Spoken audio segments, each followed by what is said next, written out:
guerrilheiro urbano é um homem que luta contra uma ditadura militar com armas, utilizando métodos não convencionais.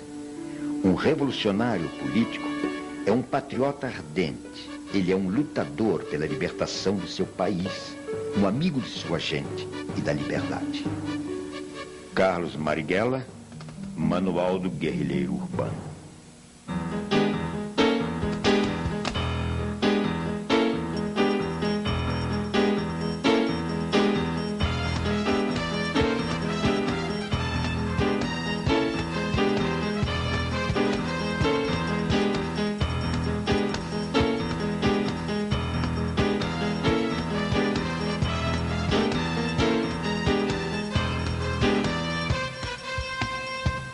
Poeta, estudioso, né? Rebelde, brincalhão, duro, coerente.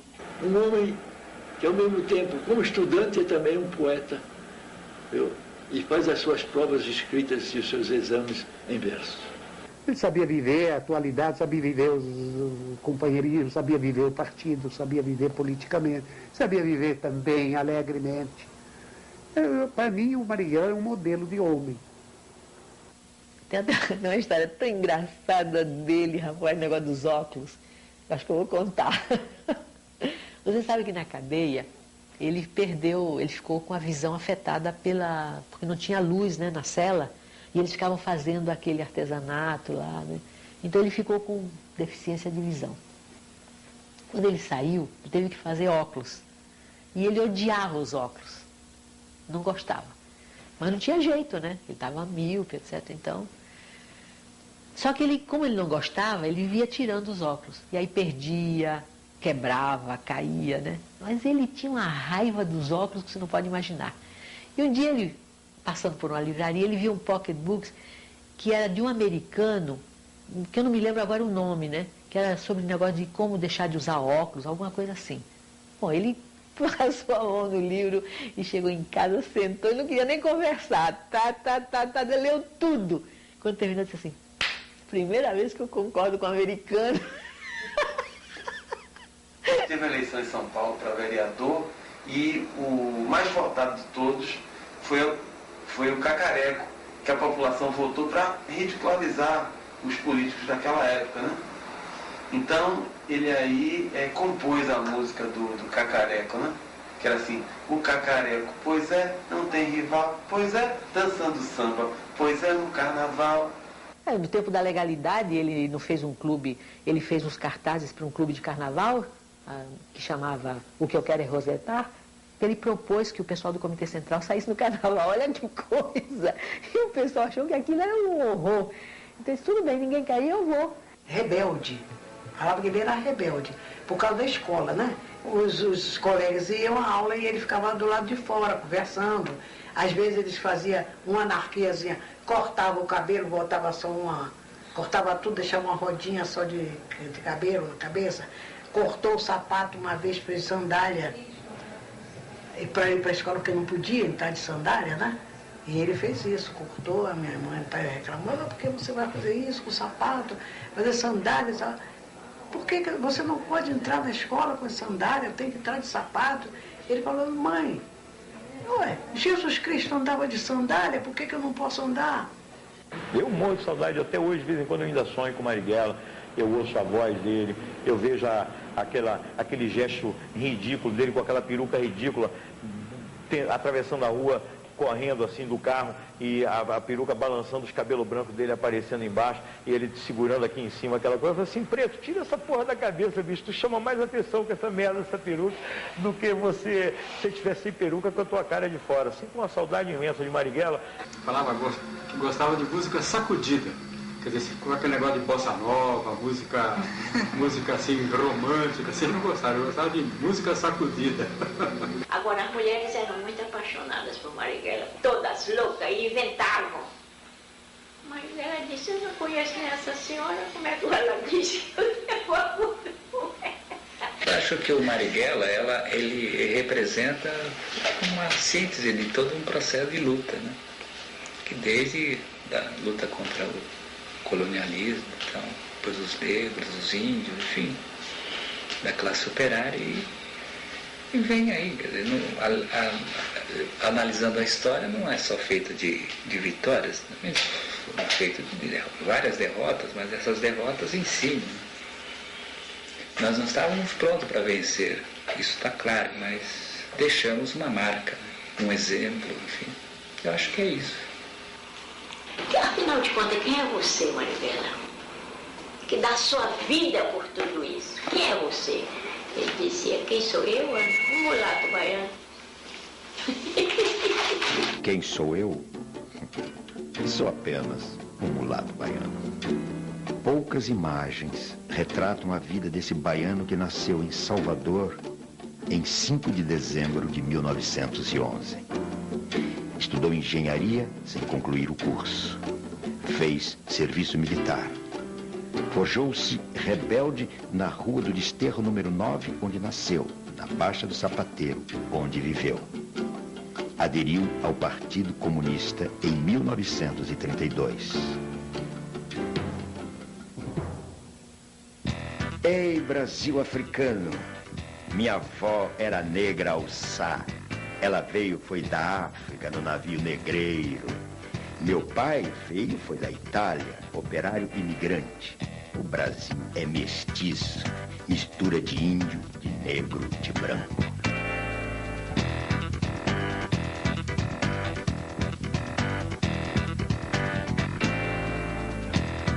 Quem fez o Brasil foi o trabalho de negro, de escravo, de escrava, com banzo, sem banzo.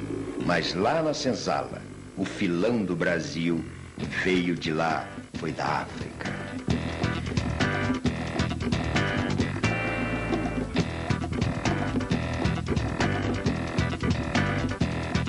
O fracasso da insurreição comunista de novembro de 1935 levará à prisão o jovem militante Carlos Marighella no dia 1º de maio de 1936, aos 25 anos de idade.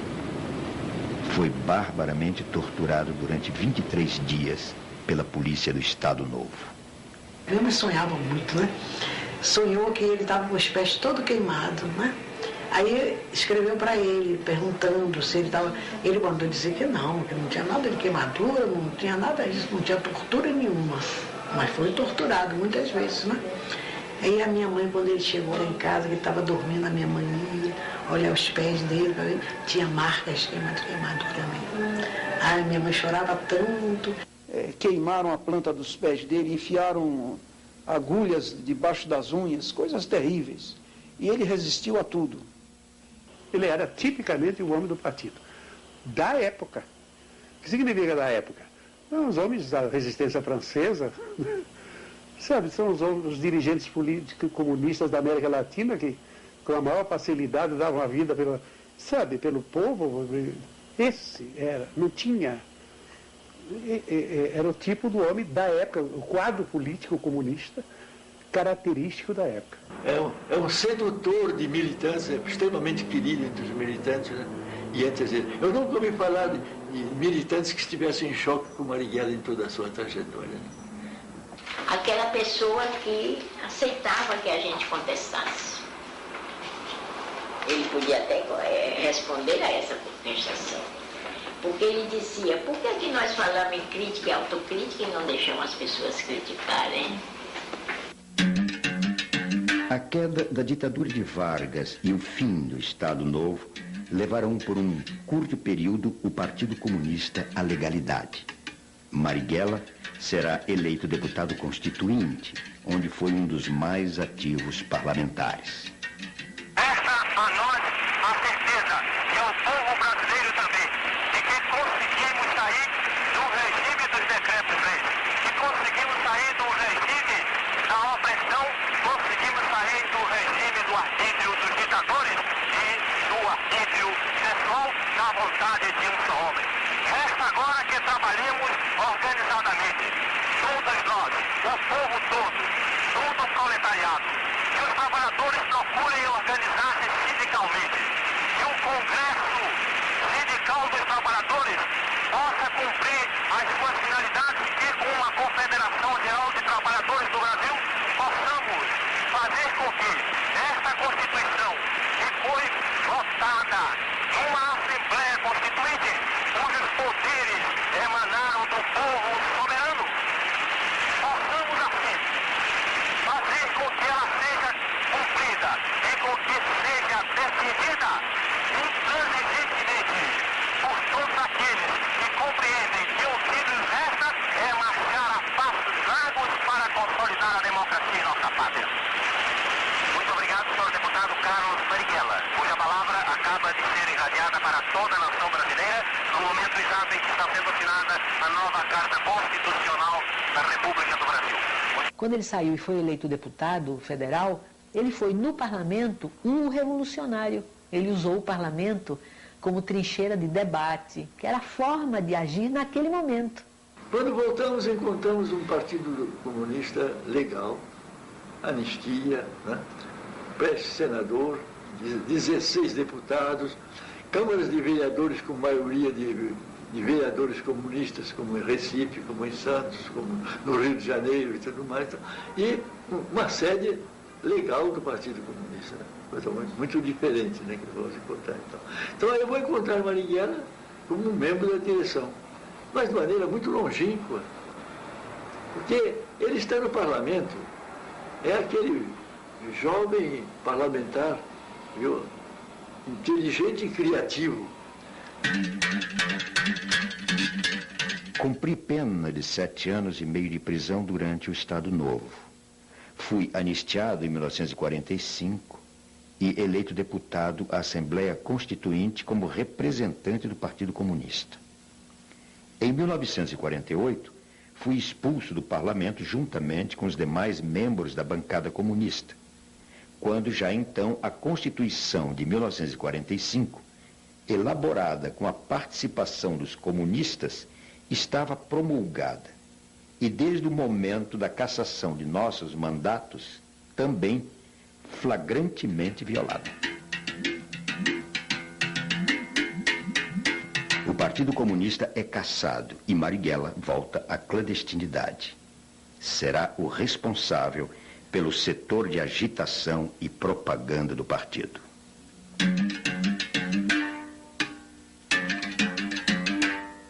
Na clandestinidade, vai viver com a militante comunista e aeromoça Clara Scharf, companheira até o final da vida.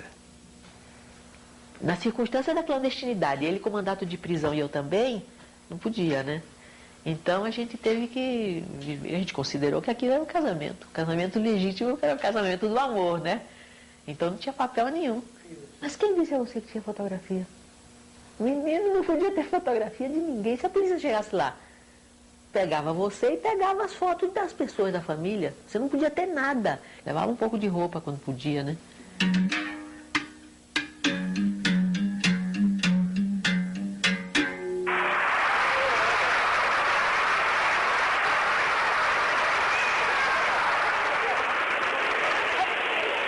Prometo manter, defender e cumprir a Constituição da República, observar as suas leis, promover o bem geral do Brasil, sustentar-lhe a união, a integridade e a independência. Nós só ficamos legais, pode-se dizer, porque a gente viveu com o nome verdadeiro, exatamente nos meados do governo de Juscelino. Aí é que a gente alugou um apartamento no Rio, e ele se chamava Carlos Marighella e eu me chamava Clara, né? Porque até então era tudo nome trocado. Durante os anos de semi-legalidade, o direito de participar de uma festa em família ou frequentar os amigos dão gosto à liberdade.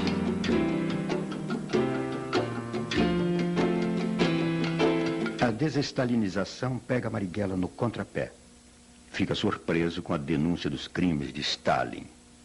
Ele chorou. Uma coisa que difícil de acreditar, né? Marighella chorando, né? Mas ele... Isso eu sei porque eu assisti essa reunião. Quando os jornais começaram a publicar a denúncia do relatório do Khrushchev, né? Que era o famoso 20º Congresso do Partido Comunista da União Soviética, os jornais começaram a dar. Eu me lembro do Estadão, né, e todo mundo dizia, imagine, isso é mentira, isso não aconteceu nunca, isso aí é obra do imperialismo, aquelas coisas que ele dizia, não acreditava em nada, né? Mas todo mundo angustiado para saber se era verdade, se não era verdade, tanto que o partido mandou o Arruda à União Soviética para saber se aquilo era verdade ou não. E aí fizeram uma reunião do Comitê Central para o Arruda dar as informações, quando ele voltou. E essa reunião é uma reunião dramática, viu? Quando aquilo foi confirmado, foi como se fosse, parecia uma bomba, né, em cima de todo mundo. As reações foram muito diferentes. Essa reunião provocou depois a saída do Jorge Amado, a saída do Agildo Ribeiro.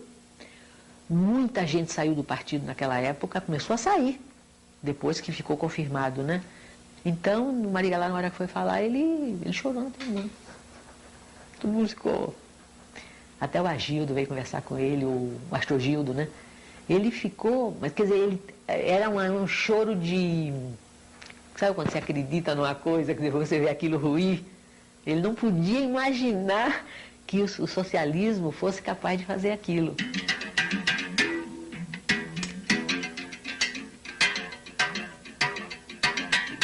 O PCB contava com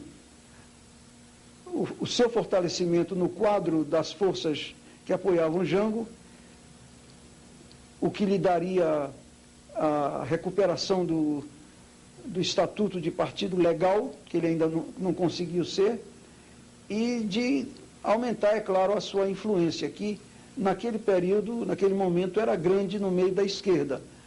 Da esquerda, digamos, de inclinação mais revolucionária.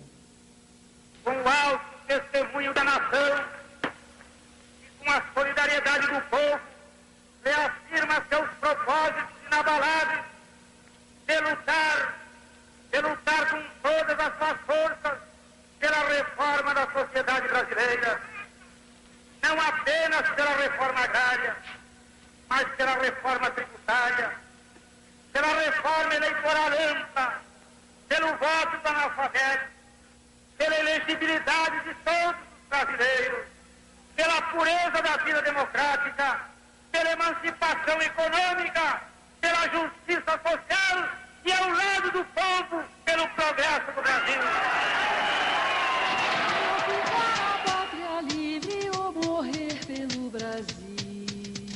O golpe de 64 instalou-se no poder com a marca da maldade. Já no 1º de abril, primeiro dia do golpe, o dirigente camponês e ex-deputado constituinte pelo Partido Comunista, Gregório Bezerra, foi arrastado pelas ruas de Recife, humilhado, espancado e preso. Em maio de 64, policiais vão prender Marighella num cinema no Rio de Janeiro. Marighella resiste, reage. Recebe um tiro no peito. Quando é libertado, visita os jornais para denunciar a violência. Escreve o livro Por que Resisti à Prisão. Prega a resistência à ditadura. Os brasileiros estão diante de uma alternativa. Ou resistem à situação criada com o golpe de 1º de abril, ou se conformam com ela. O conformismo é a morte. Várias vezes ele me disse que a vida dele não tinha importância, que se ele morresse, a luta continuaria. E várias vezes ele me disse, eles não me pegarão vivo. E ele citava sempre o fato de que ele tinha, já a primeira vez, logo depois, ele insistia muito nisso, que a atitude que ele teve quando tentaram prendê-lo logo depois do golpe de Estado de 64, a atitude de tentativa de resistência à prisão, que ele quis dar ali um exemplo. E esse exemplo se dirigia aos seus companheiros do partido, que era preciso resistir à ditadura. Mas resistir. Sou comunista. Sou dirigente comunista. Não me abdicarei jamais de minha condição de comunista. Esse direito eu o tenho assegurado pela Constituição. Não há força humana que me possa afastar do ideal que abracei. É uma questão de convicção. Minhas ideias estão expostas em artigos e trabalhos escritos. São coisas públicas e legais, do conhecimento de todo o mundo, obviamente também da polícia.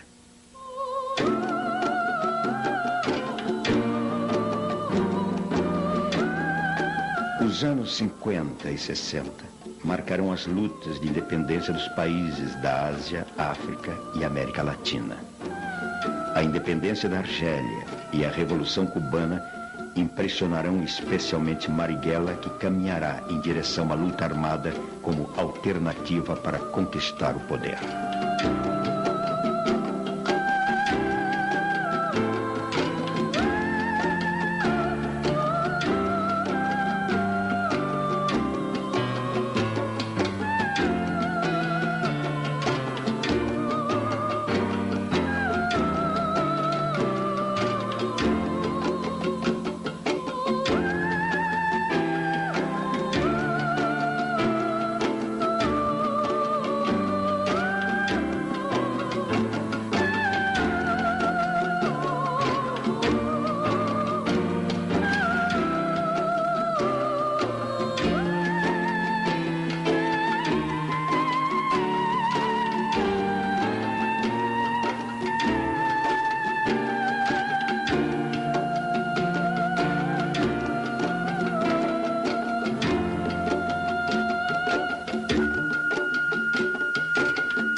Eu fui o primeiro dominicano a ir para a Universidade de São Paulo para fazer filosofia.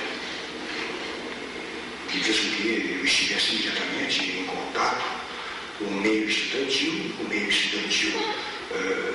na Maria Antônia, o meio estudantil revolucionário. Que é uma época, inclusive, que o movimento operário foi fortemente reprimido em 64, né? E suas lideranças já eram muito conhecidas, enfim, a desestruturação do movimento operário foi muito forte. E o movimento estudantil ele se renova mais rapidamente, ele se aglutina mais rápido. Então a presença dos estudantes na década, principalmente a segunda metade da década de 60, foi muito forte. Né? Isso não acontecia só no Brasil, mas toda a América Latina, a tal ponto que em 1968, na cidade de Medellín, na Colômbia, os bispos de toda a América, eles se encontram e vão decidir uma série de questões para a América Latina. E há um determinado trecho em que se diz que a violência ela pode ser uma saída depois de esgotadas todas as outras possibilidades.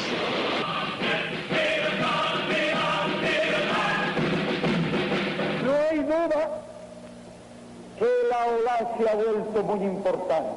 Nos encontramos sentados frente a Marighella, nos hable acerca de la situação atual em seu país.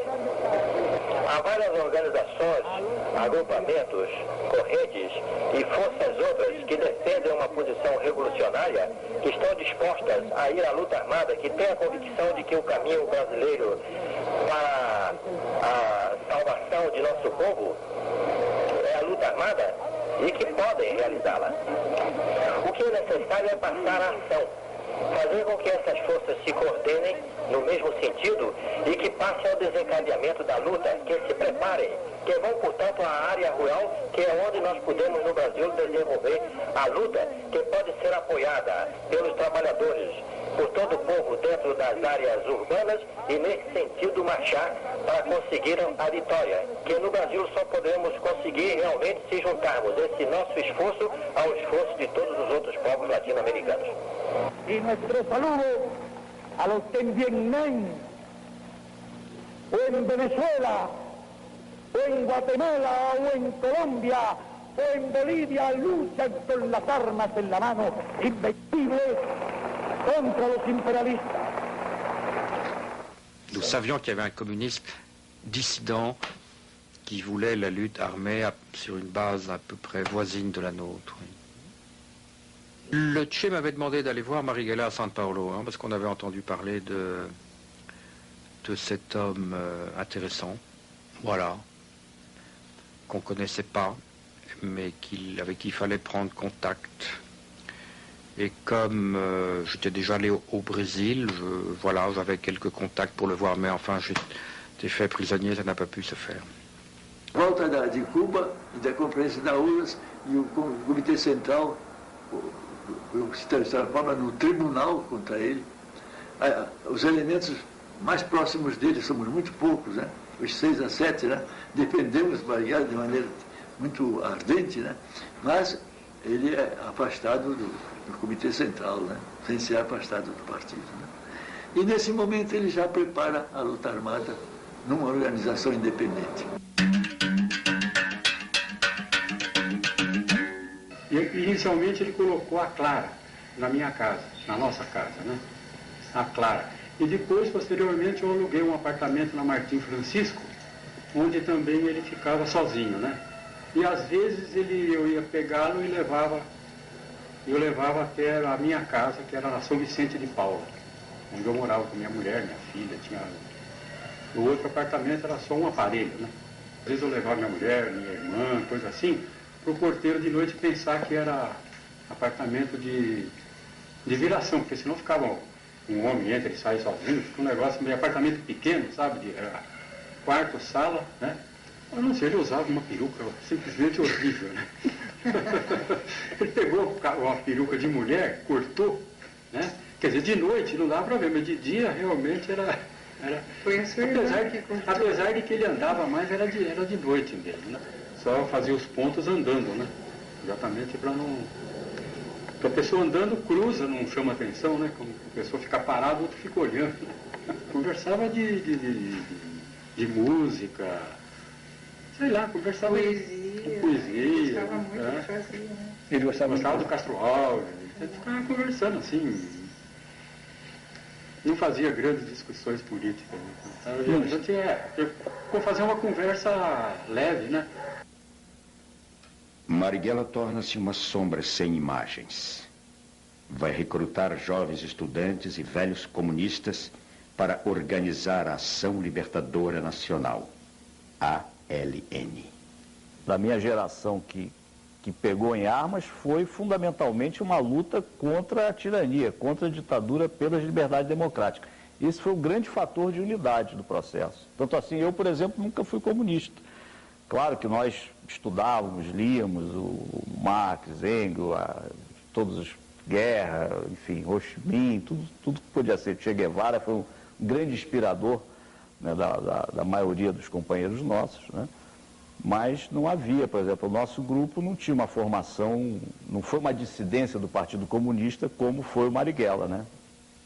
Olha, o grande embate da esquerda na época, as grandes diferenças, né, das organizações, estava exatamente nessa questão estratégica. Alguns acreditavam que o momento era para uma revolução socialista e outros acreditavam que o momento era de libertação nacional, mais nacionalista, com a possibilidade de integração, né, de forças anti-imperialistas, nacionalistas e anti-ditaduras. E a ILN acreditava nisso, a Marighella acreditava nisso, nós também. 67, 68 a gente já está em alguma atuação política, crítica à ditadura, mas vai ser mais 68, início de 69 que vai ter a ligação com o Marighella. Primeiro foi o Oswaldo, depois Oswaldo e Beto entraram em contato com, eu acho que chamavam ele na época de Menezes.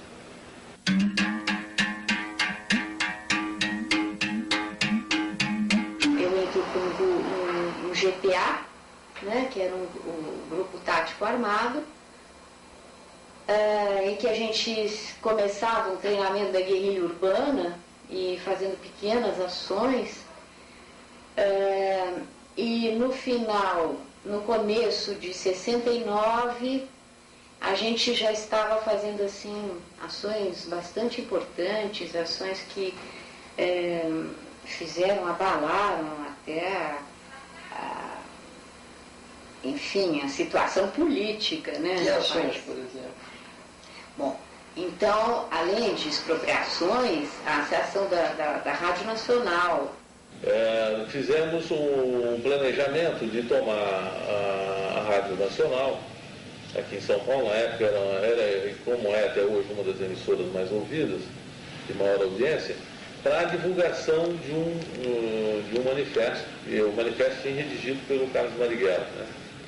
Foi uma ação assim que foi um enorme, foi uma convulsão. Todo o pessoal de esquerda ficou maravilhado, achando que realmente a tomada do poder ia ser no dia seguinte, né?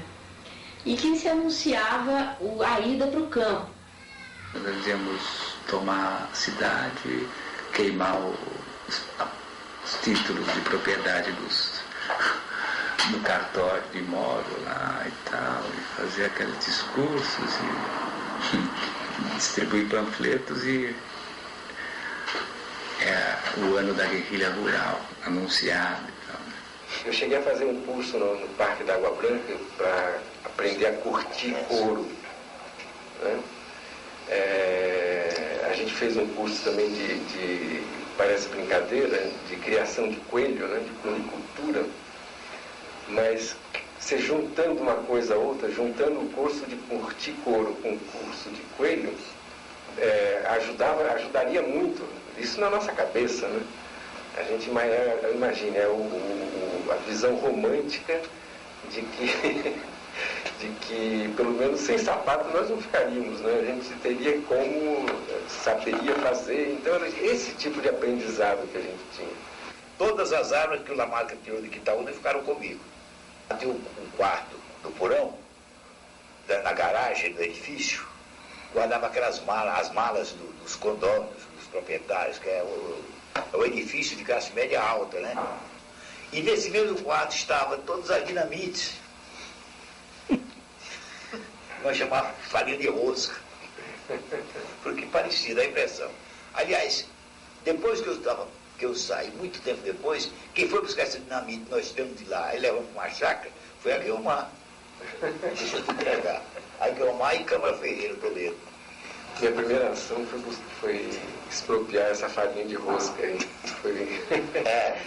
Foi a ação da Rochester, Sabaúna, que era uma pedreira que tinha autorização de usar dinamite, mas eles extrapolavam dessa permissão e fabricavam dinamite lá. E um belo dia a gente teve essa informação, um belo dia nós fomos lá com um mandado de prisão, de busca e apreensão, né, assinado por um juiz chamado Carlos Marighella.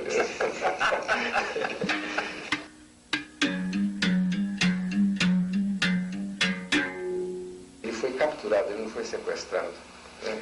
Sequestro é outro tipo de crime, é um crime comum, né?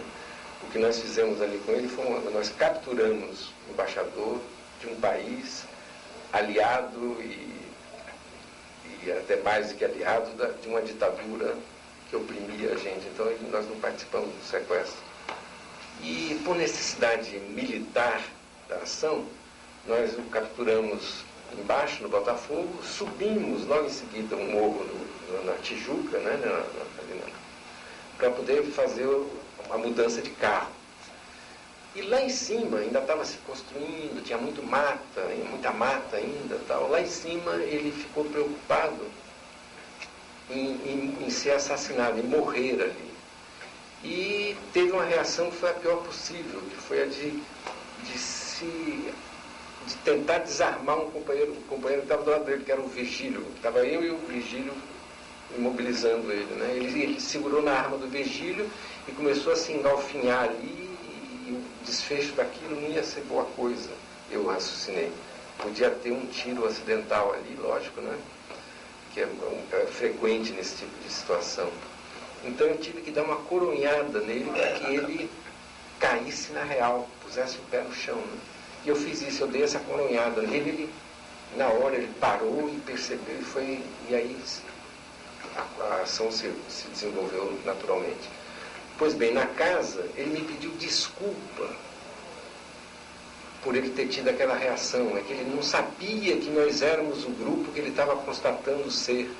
Não existiu aquela tensão de quem vai matar o embaixador. Não existiu aquilo.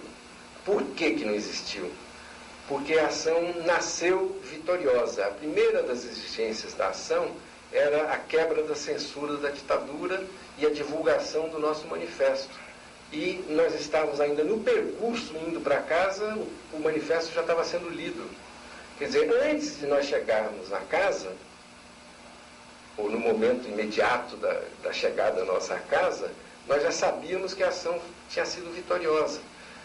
Demorou 4 dias em função de toda a tramitação, de toda a negociação que foi sendo feita, né? Da divulgação da lista, do atendimento de outras exigências, enfim. Foi um tempo natural da ação, mas ela foi vitoriosa a partir do primeiro momento. Então não se discutiu nunca a hipótese de matar o embaixador, de a gente ser derrotado naquela ação. E aí isso chamou a repressão, não tínhamos força para aguentar essa. E você pode ver o que o sequestro do embaixador americano foi a gota d'água. Joaquim Câmara Ferreira, o Toledo, era favorável e defendeu isso. Ele falou, então faz. Agora, evidentemente, Marighella tinha uma grandeza política que a partir do momento em que a ação foi feita, ele apoiou a ação. Né? A ação da nossa organização, ele apoiou e conclamou a organização a apoiar. Mas ele defendeu isso, e eu ouvi da própria boca do Marighella que não era momento de se fazer uma ação como o sequestro do embaixador americano que ia assodar o poder contra nós. E foi o que aconteceu. Não é bem assim. Porque ele chegou na reunião realmente criticando a ação, criticando alguns aspectos da coisa. Quais, por exemplo? Ele não está sabendo, o primeiro deles. Ele e a organização não está sabendo, a organização como um todo não está sabendo. Por quê? Porque nós tínhamos uma série de companheiros no Rio de Janeiro que não estavam avisados e que foram pegos de surpresa. Realmente foi um erro não ter falado. Ele estava correto nesse tipo de crítica, né? Então a crítica dele era parcial. E outra, a importância da ação, e ele também como comandante não está sabendo. Mas aí nós argumentamos com uma única coisa, nós argumentamos com Carlos Marighella, né? Nós falamos, olha, ninguém precisa pedir licença, ninguém para fazer um ato revolucionário, né? E aí, que é uma máxima dele, né? E na hora ele concordou realmente. Ele fez uma série de críticas, né, ao processo e uma visão que tinha que tirar a organização da cidade, né? Tinha que ir para aquilo que era a proposta, que eram os focos insurrecionais, né, no campo, e ao mesmo tempo voltar a organização para a luta operária, para a luta estudantil, né? Ele até reestruturou, né? Eu lembro que nesse momento ele me deu uma incumbência que era a organização operária, né? Ele colocava muita esperança nos quadros que estavam sendo treinados fora, né? E tinha preocupação de retirar todo mundo daqui que estava queimado, né? Já estava identificado, colocar para fora para fazer treinamento e depois retomar o processo no campo. Cadê o jornal? Eu lembro bem disso, né? Não tem um jornal? Cadê um jornal? Que revolução vocês estão fazendo? Vocês não têm nenhum jornal. Era a forma dele dizer, vocês se afastaram da luta política, vocês se afastaram desse convencimento, né? Nós fundimos gente, nós arrumávamos dinheiro para o pessoal viajar, conseguimos condução para o pessoal viajar, né? Ajudávamos pessoas que precisavam de tratamento médico e enfim, tudo isso a gente conseguia. Mas isso aí, digamos assim, eram tarefas necessárias, mas não eram as tarefas primordiais. A tarefa primordial era de preparar o cristão, né, um grupo de cristãos, para a militância revolucionária. Quando o GTA caiu, Marighella ficou extremamente preocupado com a situação. Ele ficou muito abalado. Por quê? Porque o GTA estava se preparando, era o grupo melhor treinado e era um grupo que estava se preparando para ir para o campo. Então, ele sabia que a cidade tinha uma situação muito complicada em que a gente estava cercado e não tinha como sair desse cerco. Esse foi o primeiro erro, foi a primeira vez que a gente cometeu esse erro de falar pelo telefone, porque a gente jamais falava pelo telefone do convento. Nesse dia, por milhares de razões, não foi possível telefonar de outro lugar, e aí nós, como é que a gente chama isso? Estou esquecendo o nome, quando a gente comete um erro de segurança. E a gente marcou o telefone encontrar com um amigo nosso, sem dizer o que era, naturalmente, mas marcou uma viagem para o Rio pelo telefone do convento. Então eles nos prenderam no Rio, e aí o seguinte, o Selimário é que tinha a técnica da tortura e do interrogatório. O delegado Fleury queria nomes, nome, dinheiro, aparelho, era isso que ele queria. Ele estava no Rio de Janeiro, ele torturou pessoalmente? Ele foi para o Rio de Janeiro. Ele torturou pessoalmente. Sim, ele sim. E o interrogatório começa com vocês, com essa afirmação, vocês são base fixa do Marighella. E, por exemplo, nós não sabíamos quando é que ia ser um novo contato Marighella conosco. Nós tínhamos tido um contato algo como 15 ou 20 dias antes, portanto não era esperável tão cedo um novo contato, que em geral demorava algo como um mês. Não era regular, não tinha regularidade, mas era em torno de um mês. E eles repetiam muito que, mas vocês vão ter contato proximamente, né? Não, vocês vão ter contato proximamente, porque ele está muito perseguido, está muito acuado, vai procurar vocês, vai precisar de vocês.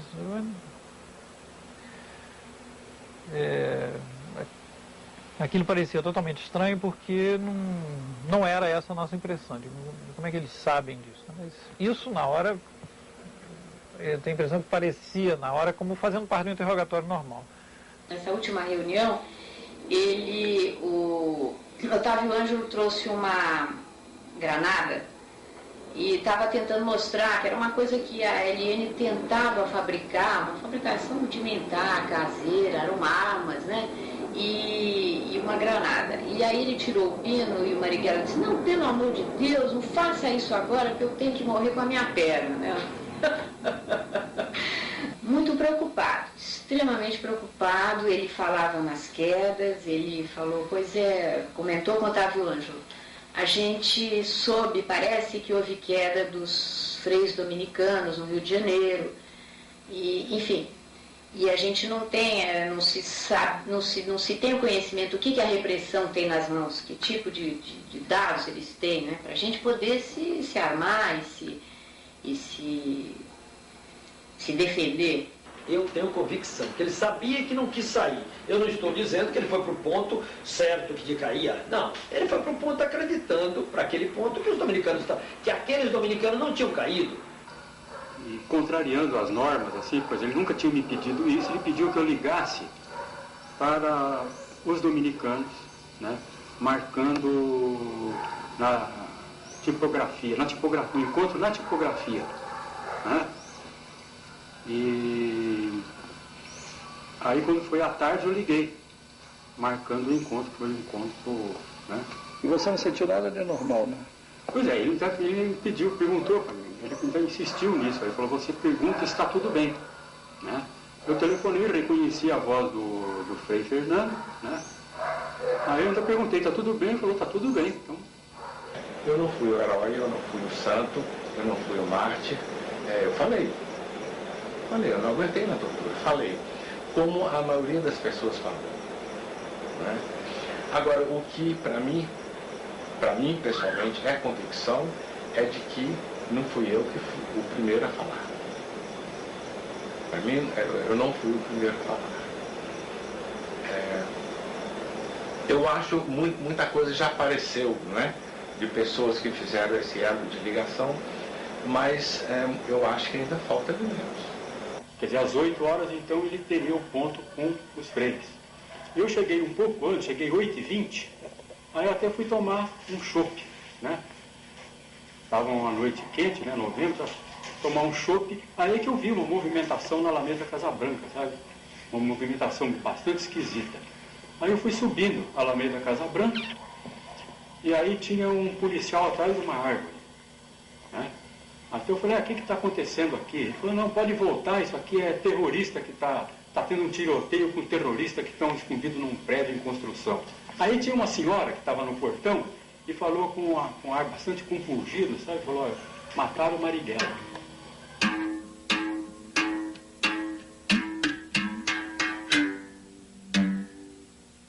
É preciso não ter medo. É preciso ter a coragem de dizer. Há os que têm vocação para escravo, mas há os escravos que se revoltam contra a escravidão. Não ficar de joelhos, que não é racional renunciar a ser livre. Mesmo os escravos, por vocação, devem ser obrigados a ser livres quando as algemas forem quebradas. É preciso não ter medo. É preciso ter a coragem de dizer. O homem deve ser livre. O amor, que não se detém ante nenhum obstáculo e pode mesmo existir até quando não se é livre. E, no entanto, ele é em si mesmo a expressão mais elevada do que houver de mais livre em todas as gamas do humano sentimento. É preciso não ter medo. É preciso ter a coragem de dizer.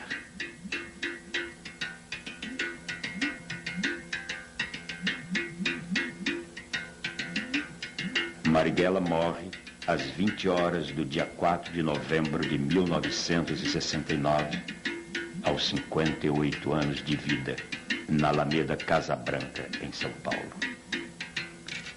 As únicas imagens e movimento de Carlos Marighella até agora conhecidas registram Carlos Marighella morto. A capanga estava com furo, né, que eles atiraram, né? E dentro dessa capanga tinha um aparelho de barbear, que ele carregava, né, quando ele saía, e um lápis, uma coisa qualquer lá para anotar. Não sei se tinha algum documento. E um revólver, o tal do revólver que eles diziam que ele tinha dado tiro. E depois foi feita a análise da arma e ficou provado que ele não tinha usado.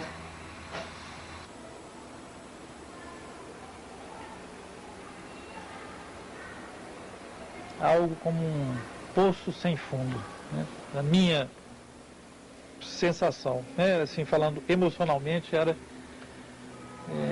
que eles terem pego Marighella, por exemplo, quando eu fui preso, eu pensava assim, passam mil coisas pela cabeça, né? Mas passa pela cabeça, mas felizmente eles me prenderam, mas não vão chegar a Marighella, porque não depende de nós não sabemos nada. Então, quando o encontro é marcado, né, e que a gente é levado para lá, já aí eu já estava tenso, obviamente, por mil razões, mas tenso com a possibilidade dele vir mesmo. Então, quando acontece isso, foi assim um desastre, né? Só vivendo no clima da época para a gente... a última coisa que podia acontecer era atingir o Marighella, né? E atingir, né? Através de nós, né? Que a gente serviu de isca mesmo.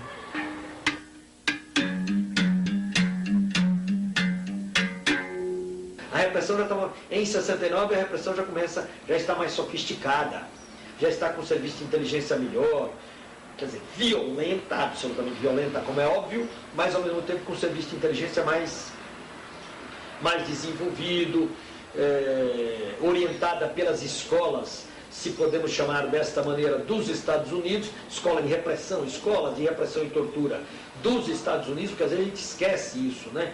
Que a tortura nem é um fenômeno brasileiro. A tortura vem a orientação e o serviço de inteligência dos Estados Unidos, da Inglaterra, da Alemanha e de Israel.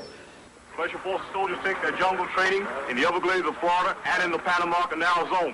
One of the subjects... Os Estados Unidos ensinarão no Panamá sabotagem, atentados e tortura a militares e policiais do continente que farão parte dos grupos de terroristas de Estado que matarão políticos, torturarão militantes e sabotarão a democracia. What's wrong? Doesn't have you. You talk. Sure talk. You on the telephone line. A tortura, ela não é só, ela é moral também, porque eles xingam você de tudo quanto é nome, eles vão dizendo um monte de coisa, eles tentam desestruturar você. Através da tortura física, através do interrogatório, 10 pessoas fazendo perguntas ao mesmo tempo, você não sabe com quem falar, né? E ao mesmo tempo você está levando socos, pontapés, etc. E o choque, principalmente o choque. No momento em que eles faziam uma pergunta, né, eles já davam o choque exatamente para você não concatenar as ideias. Ninguém pode imaginar o que é a humilhação de ser torturado. Não dá para imaginar o que é a humilhação de um outro ser humano te olhando e te fazendo mal, te dando um choque no peito cheio de leite. O que leva um cara a fazer isso? Né? O que leva? Até hoje eu não consigo entender, mas eu não quero conversar com os meus torturadores, eu não quero perguntar, eu não quero saber da vida deles. Não é? Militantes políticos presos com vida são devolvidos às suas famílias mortos em caixões lacrados. As imagens revelam as razões e a forma de ação do Estado repressivo. Revelam quem de fato praticou o terror.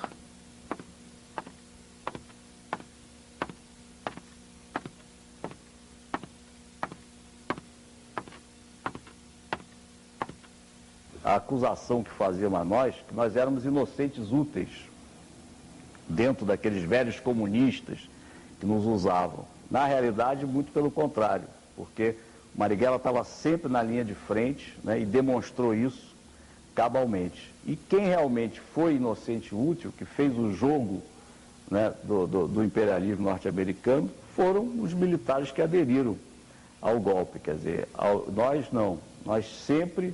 O próprio Marighella, quer dizer, que era um comunista, foi um constituinte comunista, ele tinha uma visão de Brasil, de brasilidade incrível. A violência está aí, está aí. É o mar em que a gente nada. Não, hoje, o que falta hoje, eu sinto, é uma proposta política. Porque quem inicia a violência são os ditadores, né? São eles que tomam o poder, usurpam o poder de forma violenta, né? Então a resistência de um povo por liberdade é sempre legítima, né? Tem gente que eu já ouvi dizendo, não, aquilo ali, na verdade, essa geração era autodestrutiva, estava me metendo naquilo como uma forma de autodestruição. Mentira. Se tem uma geração nesse país que não foi autodestrutiva, foi a nossa, que tentou construir alguma coisa. Se você tivesse que refazer tudo, você faria de novo? Nesse ponto eu não sou... Posso ser um patriota equivocado, mas não sou um arrependido. Vou morrer assim. Se estivesse vivo, Marighella estaria completando 90 anos. Junto ao povo, lutando por pão, terra, trabalho, saúde, educação, cultura. Lutaria por liberdade e alegria para todos. Carlos Marighella, o guerrilheiro